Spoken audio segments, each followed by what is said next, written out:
Can everybody hear me? Okay, good. I was worried the mic was not working. Okay. Well, thank you everybody for coming to see my talk. A little bit, so slight change of pace. You'll see a few themes in it, but the main question I want to answer, and unfortunately I missed Voss's talk, so if some of this is repetitive, I was right here. Just let me know if it's repetitive. It's what's in your JS. A little bit about myself really quickly. I'm a technical evangelist at AppDynamics. Prior, I worked at some distributed systems companies like Mesosphere and Red Hat, and they keep me out of production now. I had some very large-scale corruption issues in different types of databases, and I'm not good at math, so CIDR calculations, if you're familiar with them, I'm not. I don't know, you divide by 8, divide by 16. It's kind of the same thing to me, but it's not. So what are we going to learn today? I'm pretty interactive. Quick show of hands. If you caught Poch's talk about extensions, how many of you actually went npm install the extension if you were in the talk? Did anybody try that right after? So okay, less than I expected, but the next question would be, did you do it on your work laptop, right? See? And so what are some takeaways that we're going to learn about today is that don't add things willy-nilly, right? And I'm going to this is going to be very clear. Do not add things willy-nilly into your projects. I've been bitten a few times, and some of my peers have been bitten a few times. Also, a lot of my background, I was a JE, a Java, like a core distributed systems engineer on several Java projects. And when transitioning into Node, what were some analogies that I was missing and looking for? And really, it shows the importance of this conference and how quickly the JavaScript ecosystem is changing. And also, what are the equivalents, right? So, Java fanboy here, like, hey, if you're preaching about all of this, what's going on? And so, you thought this was a JavaScript conference, right? What is Duke doing on the screen in Java? So, if you look at the lineage of the Java language of JE from when it came out in 1999 to now, is that what really pushed the language forward was a governing body, right? So if there was a change, they have a very tight structure in the Java language. And so if there was a change, they have something called a JCP, a Java Community of Practice, and people would vote on feature renditions.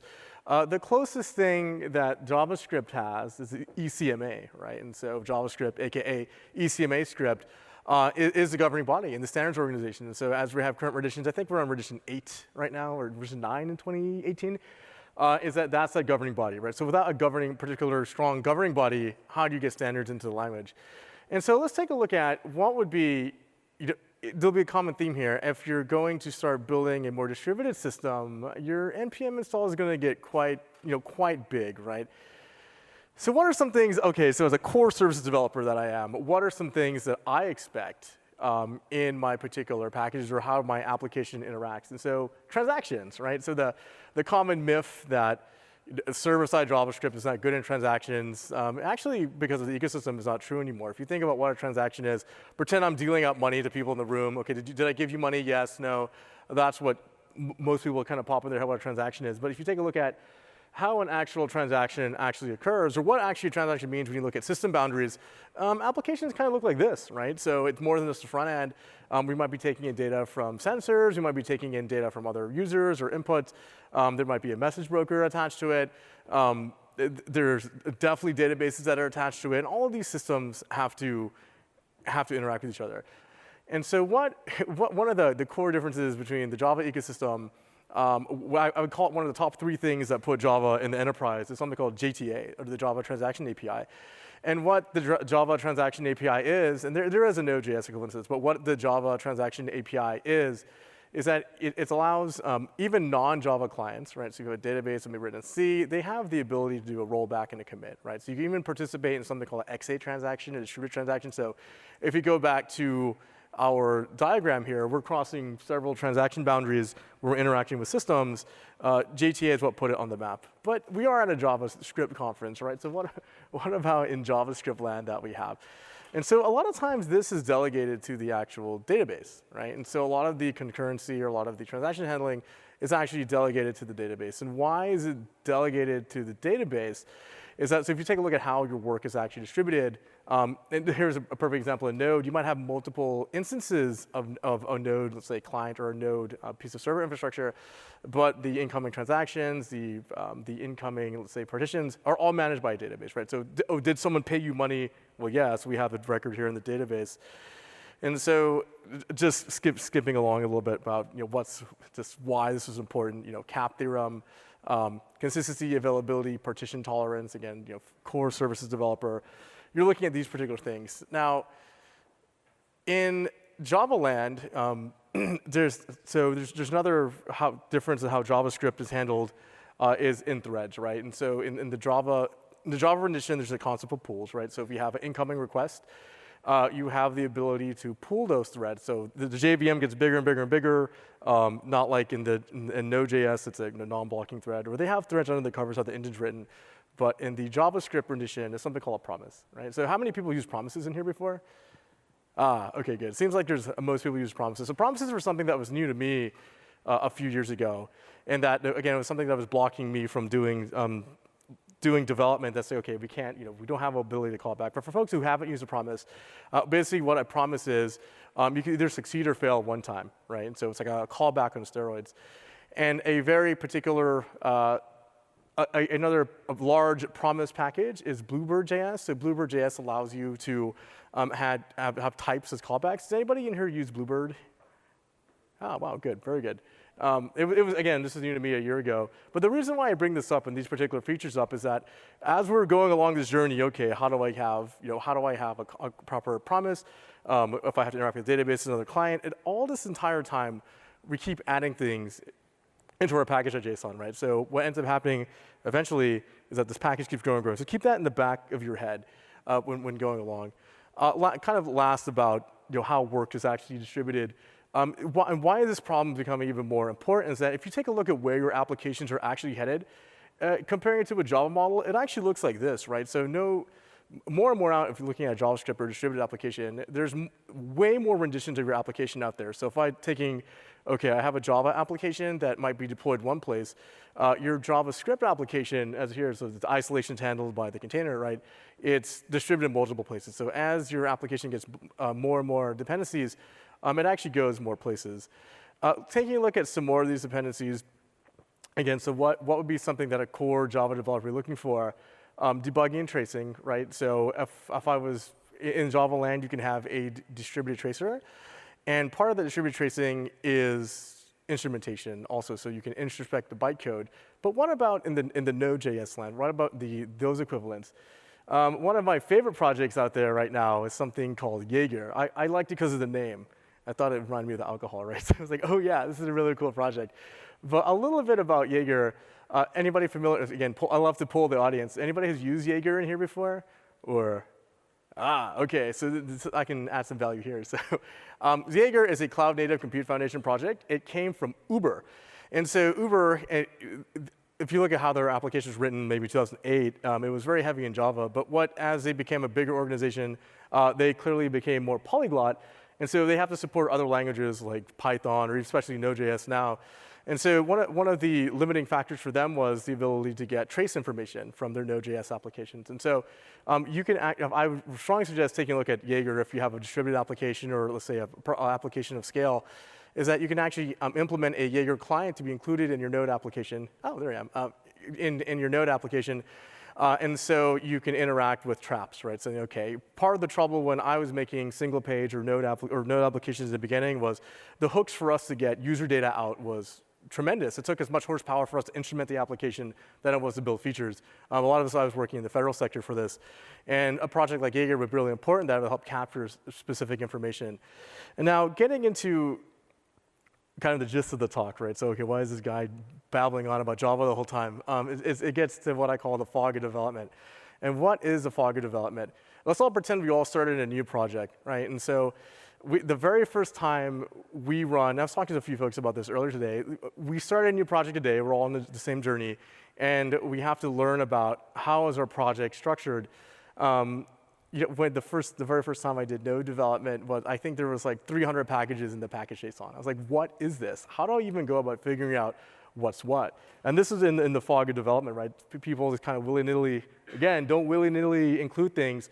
We're adding packages to the package.json, or we didn't know why certain things weren't resolving. It's like, okay, go ahead and add those other packages until we beat it together for it to work. But comparing, so let's look at the problem. Again, I missed some of Voss's talk, so I'm going to talk about how NPM resolves things. If any of that's changed in 2018, just tell me. I missed part of his talk. If you look at what I call dependency health, so if you've been working in software for a while, you'll see that, oh, you know what, you definitely include things that you don't have that in your software project you've written. So quote unquote, I didn't write half of these things. I included them as dependency hell. In Java land, there is a particular hierarchy that you have. So this is a typical Java project, but there is a hierarchy that the Java bootloader will take to resolve class resolution or class conflicts, and not so much in the NPM land. So if you take a look at what mental picture, this is what it looks like in Java. Typical trace, what it looks like for, let's say, a jQuery rendition. It's actually very complicated. The packages are very incestuous with each other.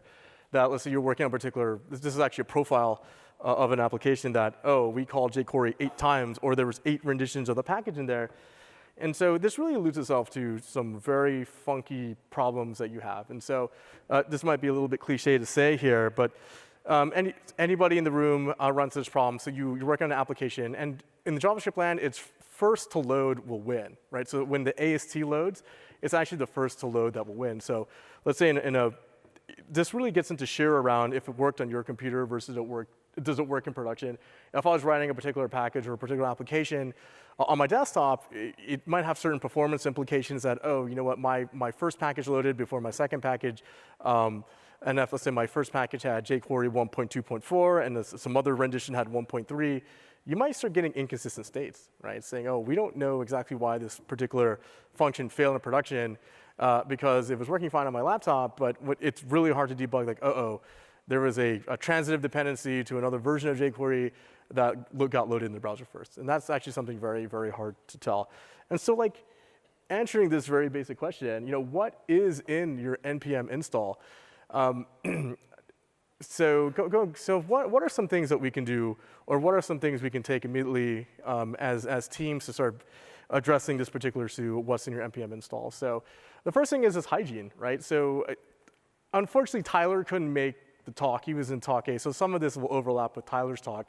But you're not trying to steal so much of his thunder from earlier, is that answering this intrinsic question, it really comes down to dev practices and dev hygiene, right? So the JavaScript ecosystem it's not immune to certain types of attacks, like typo squatting. You know, let's just say I made a particular package called J-A-Y query, like a name, and someone mistyped that. I can really inject nefarious items into your NPM install. But first thing is really understanding where your particular packages came from. And this is pretty true. You know, when you ran NPM install for the first time, I got 300, but 375 packages, is really asking some questions why, right? So going back to dev hygiene. Hey, why were these particular packages in there? But a lot of times we come into projects after the fact, right? And it becomes really hard to answer that question. Why did someone include this? Why did someone not include this? Why is our JSON file, you know, 400 lines long to even do an NPM install? It gets very difficult. The first thing is actually getting a bill of materials, right, for that particular project. So if you're in Java land, you can look at the dependency tree or look at like a Maven install for the coordinates. In the NPM install, again, understanding those transit dependencies get a little bit harder to do. You know, let's see here. And so going back to what's actually in your NPM install, the profiling becomes extremely important. Does anybody use any sort of profiler with their JavaScript packages? Or so a few people use a profiler. Got it. Yeah. What's really important what the profiler can do, imagine go back to you just started on a particular project, it's actually looking at the call trace, right? Saying, okay, let's figure out exactly what's being used where. Because what happens it might be, it's kind of a delegate that it's easy to include certain things, right? So JavaScript is plain text, so I can include anything on the fly.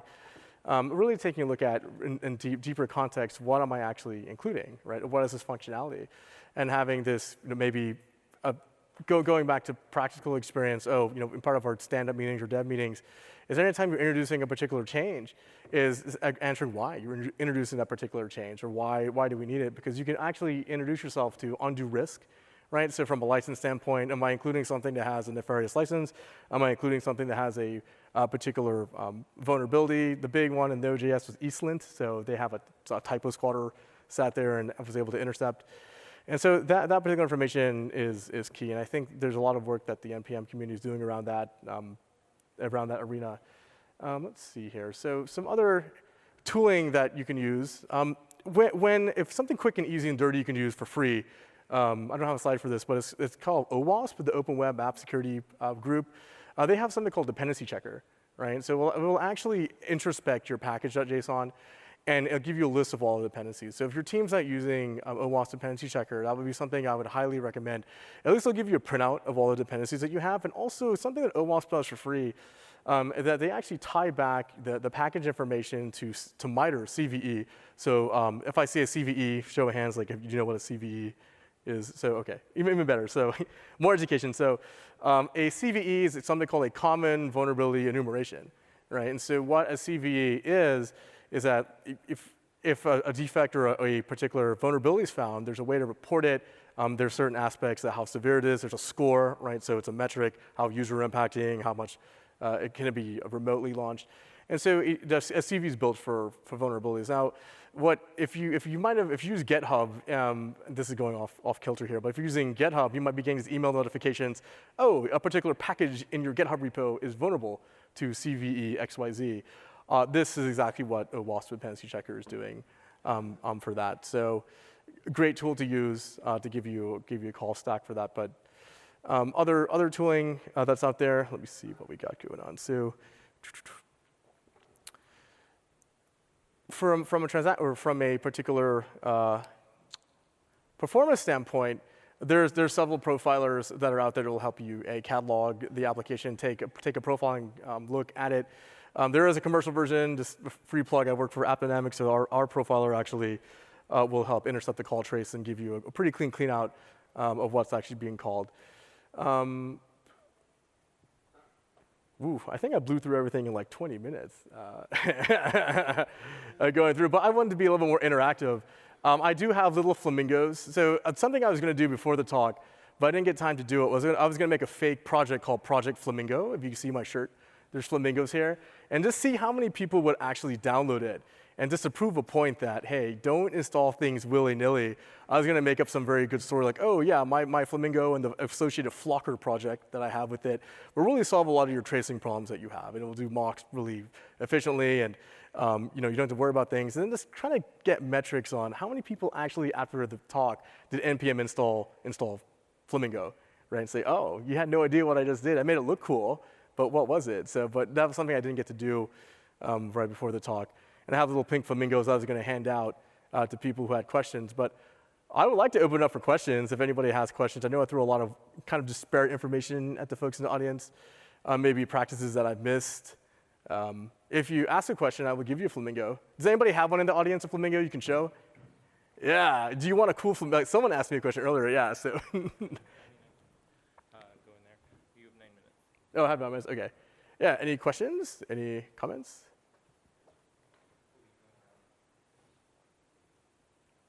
Any thoughts? Why did this guy talk about Java at a JavaScript conference? What do you like about Bluebird? What I like about Bluebird is that you can actually associate types with the callbacks. And so, again, being full disclosure, being a fan of typed languages, I might want to associate a certain type of error with Bluebird, right? Saying, OK, the error exception for I'm going to pretend we're trying to get the weather might be a certain type of cast that we have. And so instead of having a generic, Bluebird will allow you to have a specific type, saying, oh, this is a weather not found exception. So big fan of it. A coworker turned me on to Bluebird, so like it a lot. Flamingo for you, sir.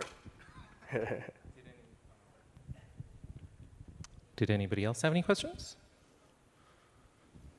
If not, warm round of applause. Was there anything else that you had? No, that was it. Then yeah, a warm round of applause for Ravi.